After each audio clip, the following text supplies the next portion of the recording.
Hey guys, how's it going? So today is Tuesday, April 14th, 2026, and partly the reason why I'm making this video is because of what happened yesterday when the United States decided to blockade the Strait of Hormuz in the effort to basically force Iran to back down and capitulate in opening up the Strait of Hormuz. Now, I will get to that in a few minutes. I wanted to discuss a few other things first, but basically this video is going to be about the Iran war in general, what's going on, and where is it going from here is the big question on my mind, and I'm sure on many other people's minds, as far as how it is going to impact the global economy and how much worse it could possibly get,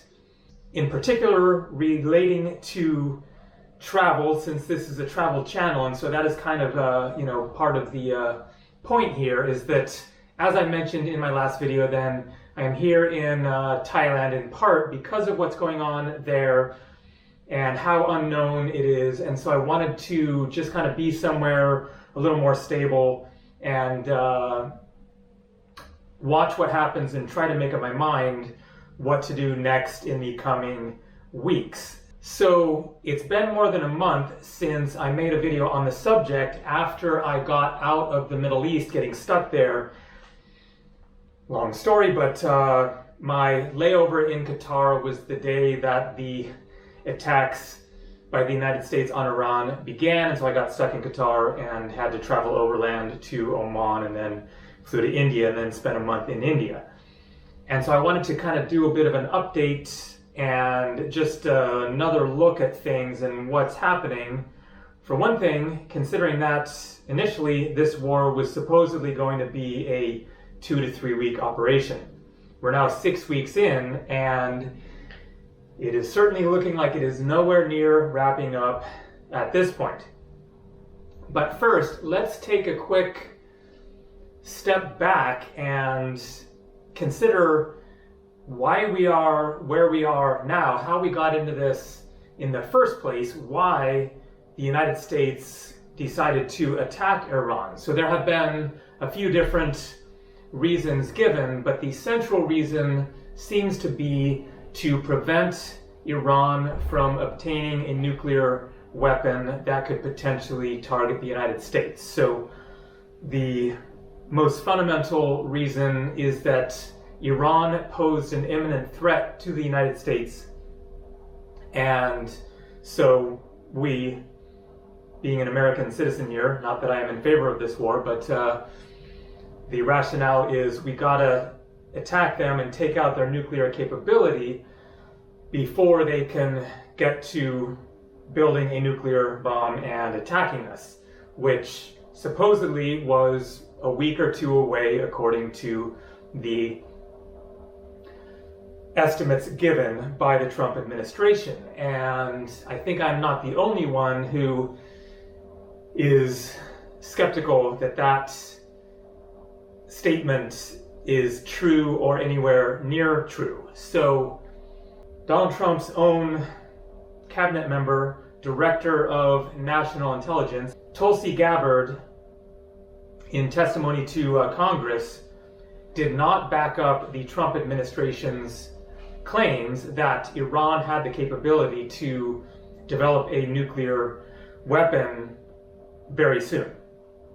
Of course, back in the summer, then we attacked them and their nuclear area and supposedly obliterated it.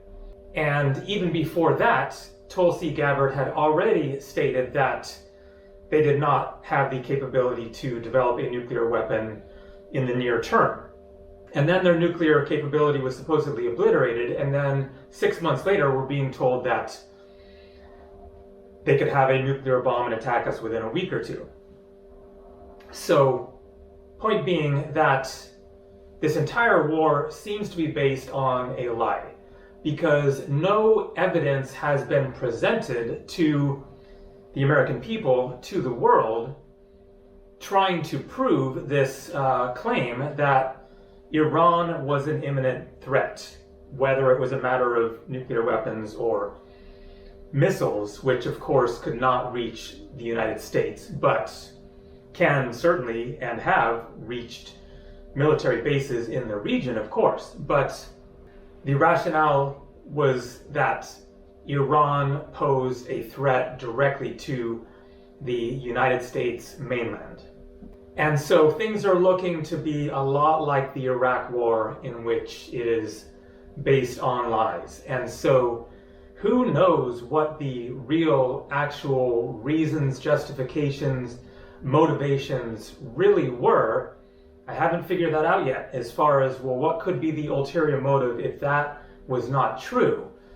But the case certainly has not been made in any sort of convincing way that Iran really did pose a threat to the United States.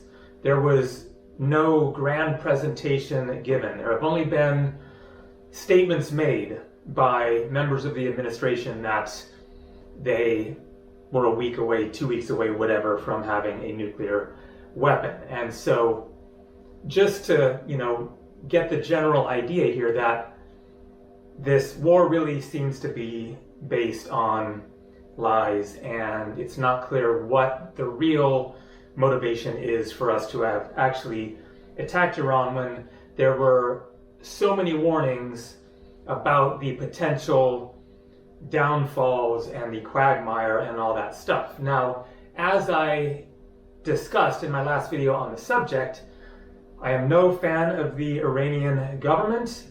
I think they are absolutely terrible. What they were doing just a couple of months ago in response to the protests by the people against them, slaughtering like 35,000 people or whatever, is just absolutely horrendous, and they really do need to go. But the question is, what is the realistic assessment of whether it was therefore a good idea for us to attack Iran militarily and start a full-on war with them? Because that is, of course, a separate issue. Iran committing horrible acts against its own people is a completely separate issue from they are a week away from a nuclear bomb and going to attack the United States. So those are two totally different reasons for this war. You could jumble together a variety of different things and say, well, putting it all together, then it was just the right thing to do. And I am open to that, debate. But to me, then the debate has not been settled and proven as far as this being a good idea. Quite the contrary. I thought it was a bad idea at the time, and now that we're 6 weeks in, it is looking like a much, much worse idea with very bad and not many options at this point. And then finally, I just want to mention that also this war was not approved by Congress. And of course, that is the role of Congress, is to approve war before it happens, not just by the President of the United States and the executive branch. And so that makes the war even more illegal. The justification, once again, for not getting the authorization is because it was an imminent threat. But as I just discussed, then that really was not proven at all. And so that makes the war even, more illegal and completely in opposition to the way that our system of government is supposed to work, which is that Congress is supposed to have a say, a debate, a discussion, and then a vote on whether the country as a whole is going to go to war. So I just kind of wanted to talk about that, address that. And then now that we are in it, to some extent, all of that stuff that I just said is irrelevant in terms of what the heck do we do now? How do we get out of this? And so as it relates to, my situation, people around the world, and especially in the United States, as far as how it is going to impact us personally, of course, the worst thing about the war is that, people are getting bombed, but there isn't anything we can do about that, unfortunately, other than speak up and try to stop the war in some way. And so that is also, to some extent, part of the point of this video, is to be a part of that discussion of saying this is a really bad idea and we should be taking steps to bring it to a close as, quickly, realistically as possible. And so that's really the point that I wanted to get to, is that this blockade of the Strait of Hormuz by the United States military seems like a really bad idea going in the exact wrong direction that could make things a lot worse. So the problem economically for the entire world, as far as the situation as it is now and how it has been for the past 6 weeks, is that 20% of the world's oil supply must pass through the Strait of Hormuz, and it has been closed for 6 weeks. And so you take 20% of the global oil supply out of the equation, and that causes massive, massive disruptions. Much more than you might think, saying, okay, 20%, so what is that going to do? Raise prices by 20%? Obviously, that isn't an accurate statement, because in the U.S. and many other places, we've already seen gas prices go much more than 20% above what they were. They've, gone half again more, or getting close to double perhaps. And they definitely could go higher. Especially, as I discussed a little bit in my last video, because of just the way that the dynamics work with this, then 6 weeks ago, Strait of Hormuz was closed. Tankers were spreading out around the world from that point, who had made it through the Strait of Hormuz. But those tankers travel really, really slowly, apparently about bicycle speed. And so they take weeks and weeks to get to their destinations. And so those full oil tankers have been making their way around the globe over the past, 6 weeks or whatever. And so we haven't actually really gotten to the point yet at which those tankers that should have been getting through but were stopped aren't arriving at their destinations yet. And so that is coming in the next few weeks. And that could be when things get even worse. Also, the emergency oil reserves that many countries have tapped into, those are finite. And when those run out, then you lose another thing that is stopping the situation from getting worse. And therefore, then the situation does get even worse. So, as I understand it, the rationale for the blockading of the Strait of Hormuz by the United States, blockading a strait that is essentially already blockaded, but that isn't a completely accurate depiction of the situation, because in reality then the Strait of Hormuz hasn't actually been fully closed. Of course, there's no gate across the Strait of Hormuz. It's 21 miles wide.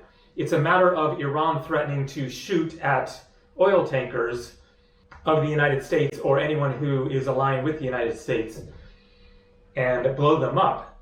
So that is what is stopping the traffic from going through. But meanwhile, Iranian tankers and certain other countries, for example, India, has been allowed to get tankers through apparently, and that has kept the price of gas in India stable apparently. It hasn't gone up at all, I read recently.